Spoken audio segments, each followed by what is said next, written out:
Welcome back to Warhawk Sports Wednesday, Thursday edition. I'm Tyler Scheuermann, along with Austin Dowdall. We'll take you out to the gym shortly, but first, let's talk a little bit about the UW River Falls Falcons. So that was a huge game, the opening round of the WEAC tournament for the Falcons. That was a statement win against Oshkosh. Yeah, that was an exciting game. Oshkosh actually got out and won the first game 26-24. That's a close game. They took the extra point there. They couldn't do it in 25. But then River Falls wins in straight sets. That was just a really exciting game. And River Falls, they have won 7 games in a row now after beating Oshkosh. They came into Oshkosh. That's a tough territory to play. They lost the first set, but 3 unanswered set wins for River Falls, and that was huge for them. And they pretty much were in control the rest of the way. Yeah, something that stood out to me in that game was that both teams had 32 errors, but I think the difference was River Falls had 55 kills while Oshkosh only had 40. I think River Falls was just a lot more aggressive than Oshkosh was. And that was kind of revenge for River Falls as these two teams played earlier in the year, and Oshkosh ended up the victor on that on their half of the card. That was huge for River Falls, and just something that stands out for me, River Falls, they played big defense, 101 digs to only Oshkosh's 77. Yeah, the digs are really important. That's what really gets the kills. That's what really separates the kills and the errors. I think it's going to be important to keep the digs, especially with Jensen out there today for the Warhawks. I think she's going to be a big part of this game. And you look at the defensive effort, the team, River Falls, they had 14 block assists. That was a department that they kind of lacked in all year coming into the playoff tournament here.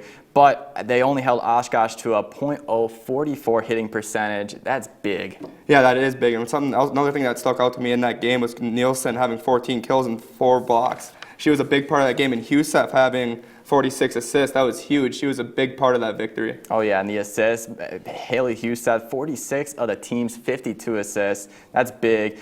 Mallory Griffin, 9 kills, 1 block. It was a total team effort out there. It really was, and that's what you like to see, and especially with Nielsen out there getting the 4 blocks. It's good to see the offensive aggressor on the team step things up on the defensive side too. Yeah, and discussing the Warhawks' upcoming schedule here, you look at what they've done. I mean, on that 11-game winning streak before they hit that bump in the road against St. Mary's, they went on that 5-game losing streak, and now they come here with kind of a refocus here with having that first-round bye. You were aware that they kind of battled some illnesses and injuries during that 5-game skid, but here they are now against River Falls. Yeah, exactly. I think that, like you said, you brought up earlier, was that little break between that bye is going to be real key.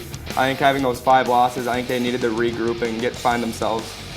Yeah, now we look at the WEAC standings here. Whitewater 6-1, Eau Claire 5-2 in the WEAC, Stevens Point 5-2, Oshkosh 4-3, River Falls 3-2. But you see all the top 5 teams there, Austin, they all have 20 or more wins. That just goes to show how competitive this WEAC conference is. Yeah, the WEAC is always competitive, and something that strikes out to me is Eau Claire. They're kind of the opposite of the Warhawks. They had a slow start to the season, and now they're ending the season really strong, and that's the opposite of Whitewater, obviously, having a strong start and finishing a little weak. I think that's going to be important if these teams do match up in the finals. Yeah, and Eau Claire, yeah, they did start off slow. Lost to Whitewater earlier in the year. These are the defending WEAC regular season and tournament champions. They're the hottest team coming in from the WEAC into this tournament. Yeah, especially coming off of last year. They've been here before. They know what to do. They even made it to the Final Four in the national championship. So this is a team that has the experience, and I think they're a team to watch out for.